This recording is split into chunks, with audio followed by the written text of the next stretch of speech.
Hello, everybody. Welcome back to the Fourth and School podcast. Today, I will recap some of the highlights from the first full week of the preseason and give some of my fantasy football tips before I dive into some news and notes from the Vikings preseason opener. The NFL preseason is now in full swing as all 32 teams have hit the field. 12 games were played on Thursday night, including the Giants, which featured the top two picks in April's draft. Running back Saquon Barkley took his first carry for 39 yards after a nice cut in the backfield that mimicked the patience of Le'Veon Bell. Baker Mayfield looked very impressive on the other side for Cleveland as he led some quality drives. He connected with second-year tight end David Njoku for a nice touchdown pass early on. Tyrod Taylor was given the start and he was impressive in his own right, so he should still be well in the lead for the starting job in my opinion. Taylor is one of the most underappreciated quarterbacks in the entire league, and I think he has an opportunity to prove himself yet again this season. The Browns are in a good spot, finally, because they can actually sit and worry about their quarterback right away. But the nature of the NFL will likely encourage the Browns to get Baker on the field as a rookie. The other rookie quarterbacks all look great in their respective games. Josh Rosen didn't have quite the same numbers as the rest of the guys, but his presence in the pocket and his ability to put the ball where it needed to be stood out to me. He threw some impressive balls that were incomplete, but they weren't necessarily on him. I still expect him to beat out Sam Bradford and be the starting quarterback in Week 1. Lamar Jackson had another impressive outing this week and continues to impress with his legs in the pocket and as a runner. He broke some ankles on his way to the second-team defense of the Rams. Jackson flipped with RG3 this week and worked with the second team instead of the third. And in Buffalo, Josh Allen wasn't nearly as impressive with the numbers, but his arm strength was on full display early and often. His first throw was a bomb down the left sideline that was caught out of bounds, and he later threw a deep ball that was right on the money, but his receiver didn't make enough of an effort to catch the would-be touchdown. Allen had one throw that stuck out to me where he threw a rifle from the pocket and drilled his receiver across the middle of the field. Unfortunately, Allen had one of the most bizarre plays of the week in which he took a snap on and threw the ball up in the air while getting hit. So that's going to pick up all the social media, and everybody's going to give him a whole bunch of backlash for that. But I think there's still a lot to be excited about in Buffalo. There isn't a ton of talent in Buffalo, but Allen didn't necessarily earn the job yet. Nathan Peterman looked pretty good in his first couple drives, and A.J. McCarron didn't do enough to knock himself out of the running. In New York, Sam Darnold looked like the future of the Jets. He went 13 of 18 for 96 yards and a touchdown, and he made a lot of good throws. Another Jets quarterback won the weekend, though, and that's Teddy Bridgewater. We all know the history of threatening injury he suffered 2 years ago, and seeing him back on the field was just an amazing accomplishment, even if he wasn't in purple. It's hard not to root for a guy who battled a serious injury and kept his spirits high throughout the entire process. He threw his first touchdown pass and saw significant action for the first time in nearly 2 years, and his teammates were excited for him. Him being healthy and showing that he can still play will open the doors for Teddy to be traded to a more quarterback-desperate team. Teams that could be in play include the Dolphins, Jaguars, and Chargers. Bridgewater is from Miami, and they have a question mark at quarterback, and he could be a long-term answer that they would consider. The only issue with that trade won't trade a quarterback to a division rival. The Jags are interesting because they have Blake Bortles, and Teddy was arguably better with one leg. If they'd made a trade for Teddy, he could start for them and make them an actual contender in the AFC. I don't buy that they are a legit Super Bowl threat as long as Bortles is under center. As we saw last year, a defense can only carry a team so far. And finally, the Chargers are an intriguing option to consider for the future. They don't have a clear heir to Phillip Rivers, and his time could be running out. I think Bridgewater makes a ton of sense for that offense, and I would love to see him in Los Angeles. Now on to some fantasy football. Fantasy football drafts are right around the corner, or maybe your league is already drafted. Either way, it's time to get serious about building your team. Today I look at some of the best quarterback and wide receiver stacks in the league that are realistic pairings in a draft. Pairing a quarterback and wide receiver from the same team can be a huge payoff if they connect for a score. Starting things off, I have Phillip Rivers and Keenan Allen out in L.A., quality fantasy quarterback that can be drafted late. He doesn't have any sort of benefit of running the ball or racking up any extra points, but he can make any throw in the book with consistency. His number one receiver, Keenan Allen, is one of the top wideouts in the NFL when healthy. The Chargers lost Hunter Henry for the season with a torn ACL, so Allen's target share will increase in 2018. so Allen's target share will increase in 2018. Grabbing Allen at the end of round 1 or the top of round 2 and then adding Phillip Rivers towards the back end of the draft is worth considering. Now let's head to Oakland. Derek Carr is in a new offense, and unfortunately fullbacks are not fantasy studs. If so, Spider 2 Wide Banana would be enough to take one. However, Carr is one of the most interesting quarterbacks in the league in my opinion. He was on the verge of being a star after his first 2 seasons, but he has fallen off significantly lately.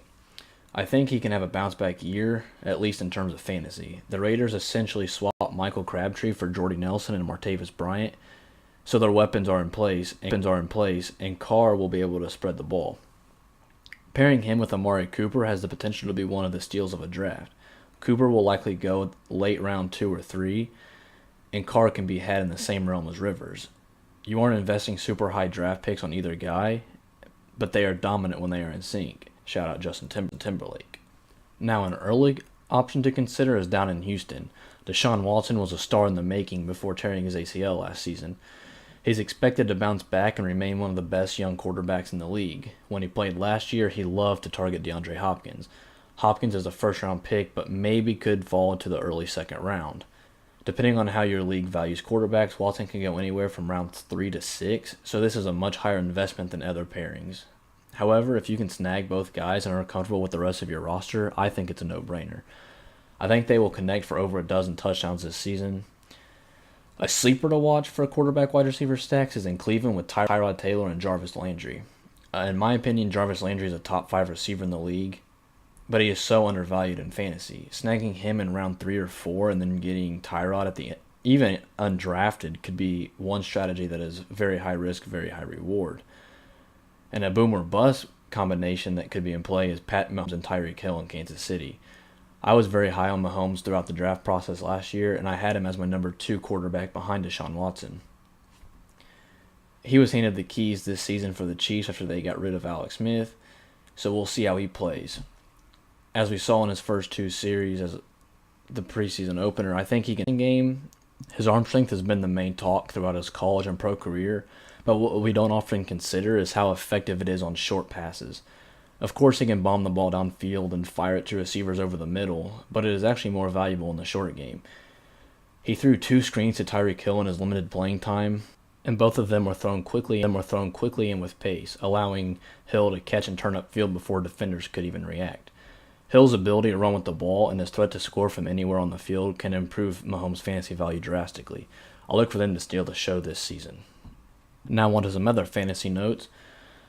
One question a lot of people have is who is the best rookie outside of Saquon Barkley?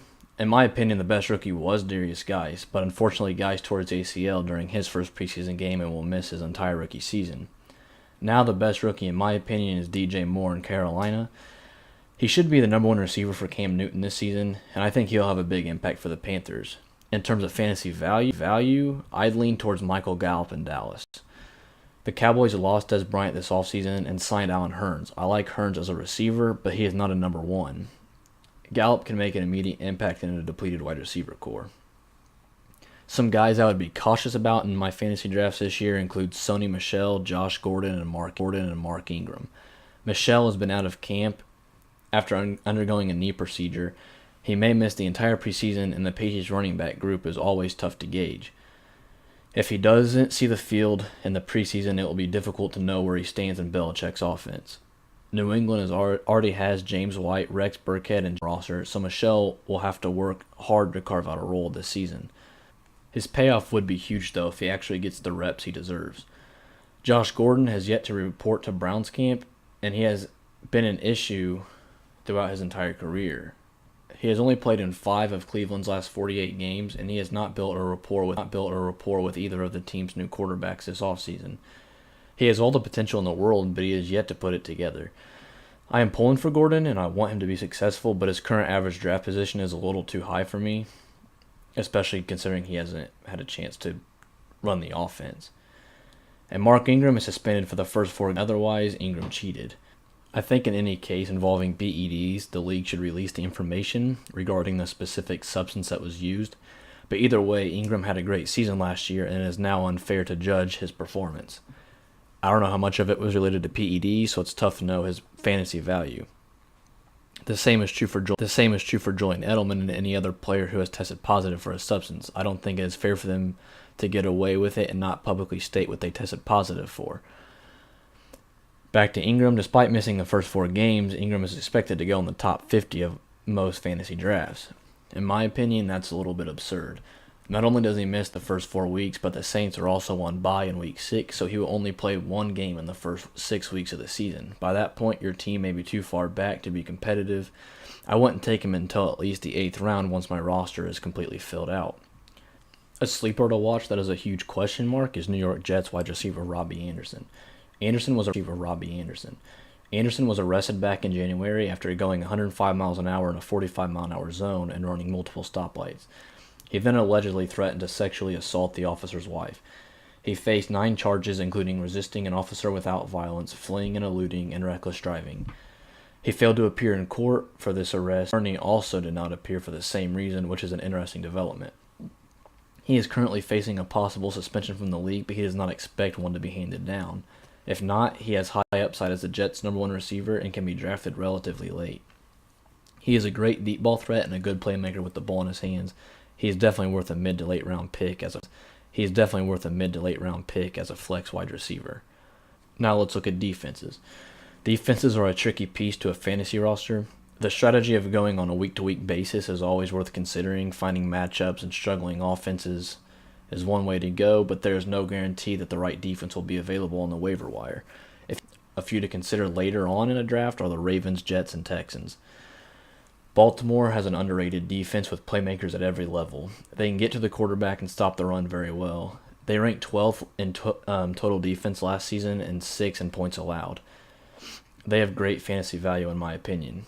The Jets, on the other hand, were in the bottom half of the league in both of those categories last year, but they had a ton of youth on that defense. Jamal Adams is entering year 2, and he is one of the best leaders in the league already. And he will take a big leap in 2018. They also picked up Tremaine Johnson in the offseason and have a talented front four with Leonard Williams, Nathan Shepard, and Henry Anderson in the mix. They also have Avery Williamson, Darren Lee, and Kevin Minter in the middle. I like their upside and matchups as a fantasy defense, considering they play in the AFC East. Houston is always one of the big-time targets, but injuries get the best of their defense. J.J. Watt and Jadeveon Clowney are one of the best pass-rushing duos when healthy, but Watt has missed a lot of time over the past few years. They didn't have a first- or second-round pick this year to help improve the secondary, but they did sign Tyrann Mathieu to a 1-year deal. He will be asked to play all over their defense in the secondary, and he will look to make a big impact. Despite Houston giving up the most points in the league last season, I think they are set to be a better defense in 2018. And that leaves us with the Vikings and Broncos games from Saturday night, the preseason opener for both teams. If you want to read my biggest takeaways from this game, you can check it out over on Last Word on Pro Football or on my Twitter at lparrish22. It was the first preseason game, so we can't overreact too much to anything, but we can still take notice of the eye-popping players. First and foremost, the Vikings came out of the game healthy, which is the most important thing. Dalvin Cook tested his knee pregame and has looked explosive in camp, but Zimmer ultimately decided not to risk it and rested him for the opener. That paved the way for rookie Rock Thomas, and boy did he make a name for himself. I've been very high on Thomas throughout the entire offseason, and I want him to win that third running back job, so I am probably a little biased, but I'm excited to watch him more and more as the preseason goes on. On Saturday, Thomas had 2 touchdown catches, including one in which he flew past the defense for 78 yards on a screen pass. The play before, he shimmied his way out of a few tackles in the backfield before picking up positive yards. He did enough to separate himself for the time being in the battle for the third running back. Both of the touchdown passes he caught came from Trevor Siemian, and outside of those 2 plays, Siemian was very unimpressive. The screen wasn't even that impressive on his part to begin with, as Thomas caught it and just took it all the way himself. The other touchdown pass was thrown well behind him, and Thomas adjusted and caught the ball while shielding a defender from a hit and falling into the end zone. Siemian threw a pass to rookie tight end Tyler Conklin that was high and behind while rolling to his left. The throw left Conklin leaping with no real chance at the ball, and it was deflected and intercepted. Siemian was replaced by Kyle Sloter in the second half, and Sloter looked phenomenal. He managed the offense very well and led 2 very solid touchdown drives to help the Vikings pull away late. Sloter hit 9 of his 11 attempts for 69 yards and a touchdown. His touchdown was to Chad Beebe on the ball in the corner of the end zone after Slaughter recognized the defense and audibled the play at the line. He has earned the right to come into next week as the second quarterback and run with the twos, and I think he is still the clear favorite to be the primary backup this season. The team is rightfully very high on the young quarterback, and I can't wait to watch him more next week. The Vikings' first-team defense looked great in their limited time, and Case Keenum had trouble moving the ball. The Vikings started off with back-to-back 3-and-outs. Anthony Barr didn't play, and there were reports earlier in the week that the Vikings were trying to trade him, but I don't think that that's true, and I don't think there's any really relation in those two. The reserves made way too many mistakes and missed a lot of tackles. They allowed Denver to come back from an early 17-0 deficit. Horace Richardson had a chance to crack the roster, but he will have to clean things up and be more consistent for that to happen. He intercepted a pass and deflected another that resulted in an interception, but he also got torched by a tight end for an easy score, and then he got beat by a running back out of the backfield for another touchdown. He also missed a tackle on Royce Freeman's touchdown run. I would like to see some of the other young guys make more plays, including Mackenzie Alexander and Holton Hill. Both guys are extremely talented but didn't step up enough on Saturday. Another thing worth noting is that Daniel Carlson may have already won the kicking job before it got exciting. He took all field goal and extra point attempts, while Forbath was given the luxurious task of kicking off. Carlson hit all 6 of his kicks, including a 57-yard field goal that he absolutely nailed. He split the uprights right down the middle and had room to spare, but the high altitude in Denver was also helpful.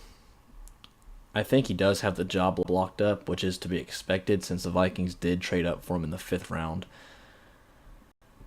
Xavier Rhodes and Stephon Diggs did play, even though Zimmer held them out earlier in the week for fighting during the walkthrough portion of practice. Diggs had beat Rhodes for a long touchdown, and Rhodes jawed at him to get back in line and run it again. The next morning, the two can each other, and Zim held them out for the rest of practice, but the two cleared things up and agreed that their emotions got the best of them. This week, the Vikings will have a pair of joint practices with the Jaguars before they play them on Saturday, but Jacksonville will be without Dante Fowler and Jalen Ramsey, who are both suspended for conduct detrimental to the team and won't make the trip. I'm not a huge fan of joint practices. They are good in a sense that players can go against new competition and not risk hurting their own teammates. However, they can also be bad as tempers flare and injuries could arise. But not only that, practices could backfire, which Jacksonville should be all too familiar with.